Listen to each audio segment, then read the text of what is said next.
Tiene la palabra la diputada por Mendoza, Patricia Jiménez. Gracias, señor presidente.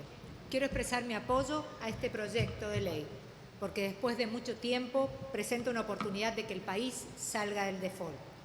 Es una solución de lo que el país debe hacer y porque le conviene hacer, porque por no hacer nada, los fondos buitres ganaron 156 millones de dólares que podríamos habernos ahorrado por año.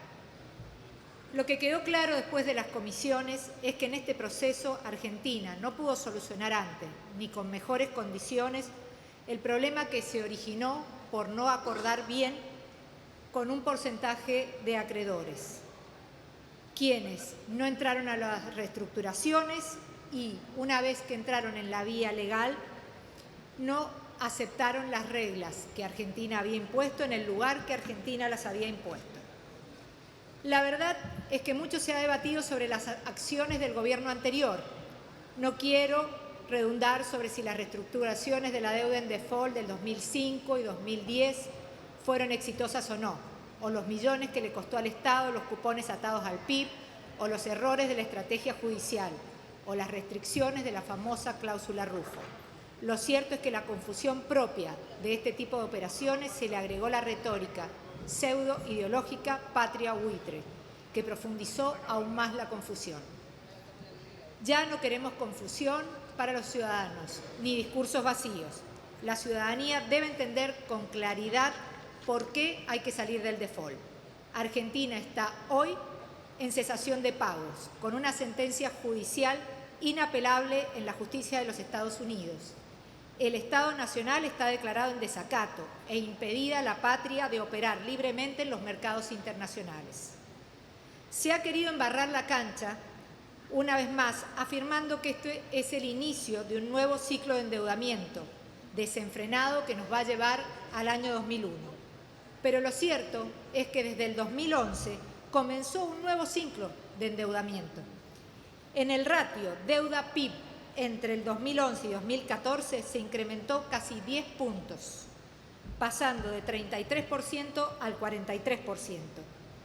Esto se explica por el altísimo incremento en la deuda interna, que hoy representa alrededor del 70% de la deuda total, cuando en el 2004 era del 42%.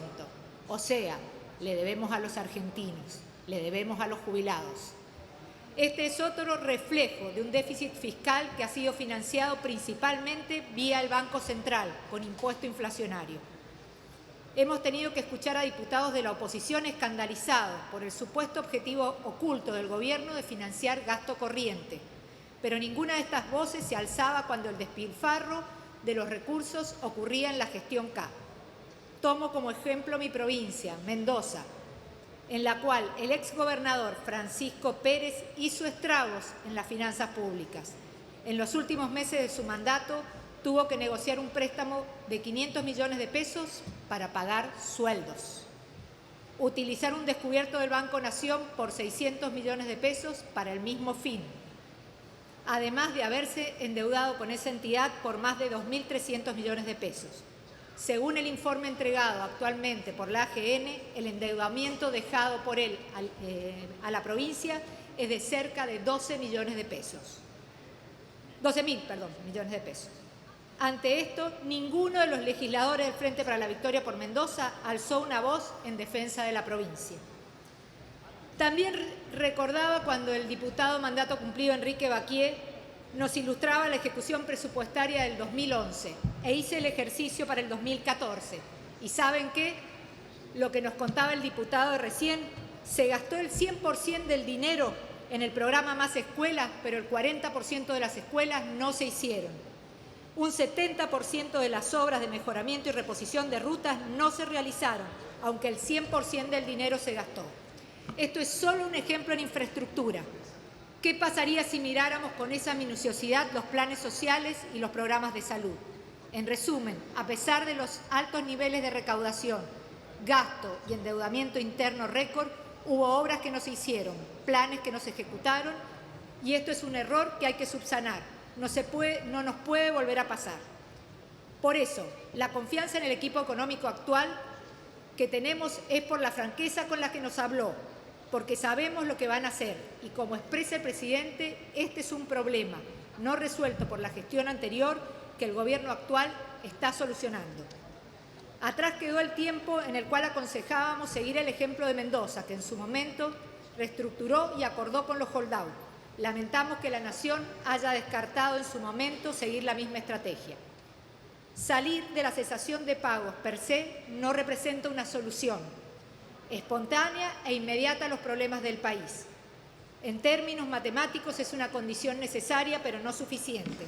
Es un paso necesario porque permitirá destrabar instrumentos que permitirán, mediante inversiones en infraestructura, avanzar sobre los problemas de pobreza, desempleo e inflación que el país sufre. El comportamiento de los fondos buitres era conocido en el 2001, cuando la Argentina entró en default. Siempre estuvieron ahí, siempre especularon, pero el mundo fue buscando cláusulas para defenderse de ellos. En el asunto de los juicios de los fondos buitres ya dejó de ser un problema para la mayoría de los países. Esto lo vimos en la explicación que nos dio el licenciado Cruces en las comisiones. En los años 80 había 5 juicios a nivel mundial, 25 en los 90 y 50 en el 2000. Hoy quedan 43. De estos, 40 corresponden a la República Argentina, el 93%. La pregunta es, o los buitres se ensañaron con nosotros o nuestros negociadores fueron muy malos. Hoy creemos en nuestros negociadores y en el equipo económico, que con franqueza nos habló acerca del destino del endeudamiento. El proyecto del Ejecutivo propone una emisión de bonos que es para cerrar el litigio judicial y permitir que el país pueda operar normalmente en los mercados crediticios internacionales. Hace tiempo que aprendí que hay factores que no podemos controlar. Cuando dejé a mis hijos por primera vez en la escuela, tenía miedo, pero no me podía paralizar, debíamos continuar. Lo que hoy podemos controlar es que tenemos una oportunidad de cerrar un capítulo demasiado largo de la historia argentina, que comenzó con el default del 2001 y que ya dejamos pasar demasiadas oportunidades. Para terminar, qué mejor que recordar las palabras de Moisés Levenson. La Unión Cívica Radical no conspira porque su prédica, su posición y su historia no la vinculan con episodios que necesiten disimularse en las sombras de la noche. Y como parte de Cambiemos, es hora de hacernos cargo, de dar vuelta a la página, capitalizando los errores del pasado para que no vuelvan a ocurrir. Gracias, señor presidente. Gracias, señora diputada.